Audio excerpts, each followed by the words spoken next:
I woke up one day with the urge to make a game. So that's what I did. I know a lot of people don't really know this about me. They do, but they don't. But they do, but they don't. Because I keep saying it, but like a lot of people don't like associate me with it.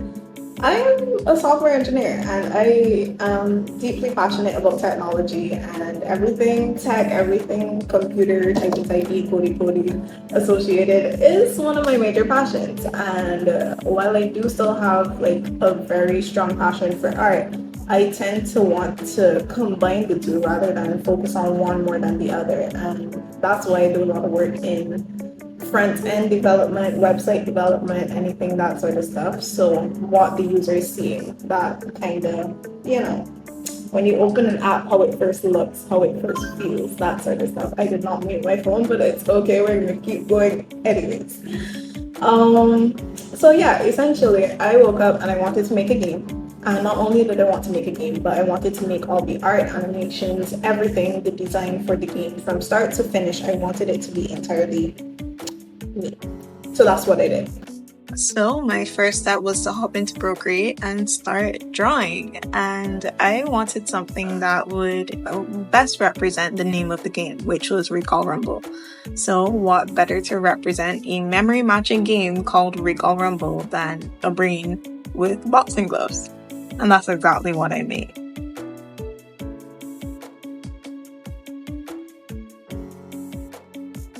Once I had my cute little mascot, the next thing was to design the game. So I hopped into Canva where I started kind of laying out the feel of the app and where the different cards were going to be, what kind of color scheme I was going to be using. I really wanted everything to match back with the original mascot. So I made the cards a little pink so that they matched him, and I kept the theme very light and fun and bubbly. And yeah, so I completed the mobile design, and then once this was done, I basically did the same thing but for desktop. So I had both my desktop and my mobile designs. Then it was time to start development, where it looks a little rough at first, but I promise it'll get a little bit better. I laid out the rough overall view of the cards, etc., which I later refined into this. And it matches the original design, but there's nothing working quite yet. So that's where I made the cards start to turn over. And even though I had these cards and they were turning over, I didn't really have anything going on with the cards. So I needed some sort of fruits that you can match instead of just those X's. So I went into Ibis Paint, which was my old stomping ground, and I drew all of these on my phone because I did most of them on the go, but I created some fruits, some different types of graphics so that I can use for the cards, enough so that when I pair them up, they would fill up all of the right number of cards for hard mode. So that's where I'm at, adding my little watermelon. This was really fun to do. I really enjoy creating little graphics like this. So this game was a really cool method for me to do that.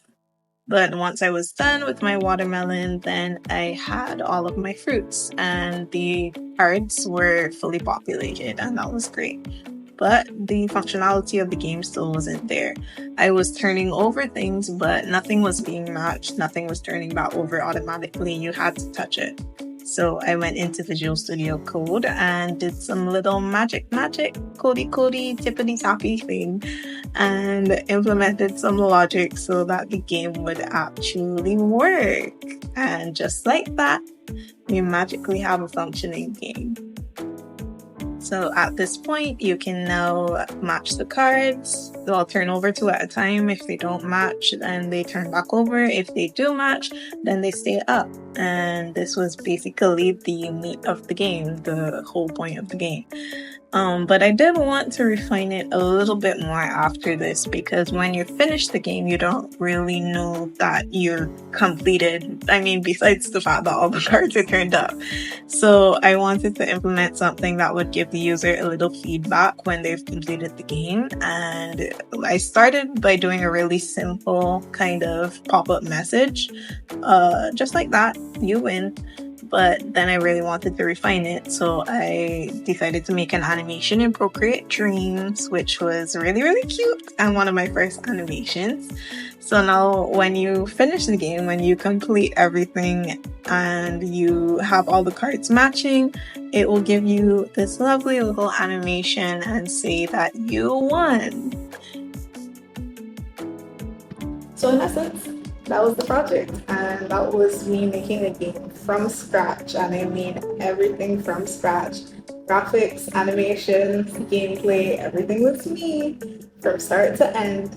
And I think it was really interesting. It was a really fun experience for me to kind of combine my two passions, combine art and technology. I need to mute my phone. But it was a really cool experience for me to like combine my two passions, art and technology, because a lot of people don't know that I am in the technological field. Like a lot of people see me and they think, oh, she just does art, art is all she does. No, and my work does encompass a large amount of art, but in doing this project, it allowed me to see like the different ways that I could even more integrate those two things and kind of merge my two passions together. I'm currently a student at the University of the West Indies, Barbados, and I'm in the Faculty of Science and Technology, as I'm aiming to be a full-time software engineer once I leave school. So they actually had a science and technology fair recently at the Lloyd Erskine Sandiford Center, which was primarily targeted at the primary and secondary school children.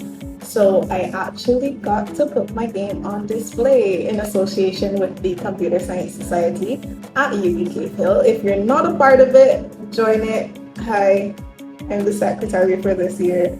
Yay.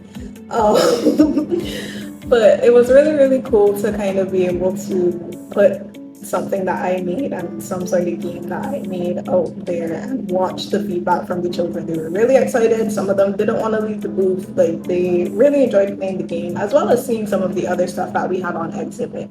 But it was just very funny because I managed to finish this project like right before the science fair, and then all of a sudden it was like, oh, there's this thing targeted at kids. Do you have anything? And we're like, yeah, technology, and like, yeah, we can show them that they can make games and they can get into development and that sort of stuff. So it was really, really cool. I know you can see like my excitement on my face. It was really, really cool. But yeah, I really did enjoy the way that it turned out. My next goal would be perhaps to convert the game if I don't know. It's an option, but my next goal would be to take the game that I have as it is and kind of port it to a mobile app so that I can actually put it on the Play Store and that sort of stuff. I think that would be really, really cool. But it depends on if I have the time and if I, keep the motivation to keep it going, because I think it's a really cool project for what it was, but I also have some other things that I'd like to keep going, But yeah, I made a game.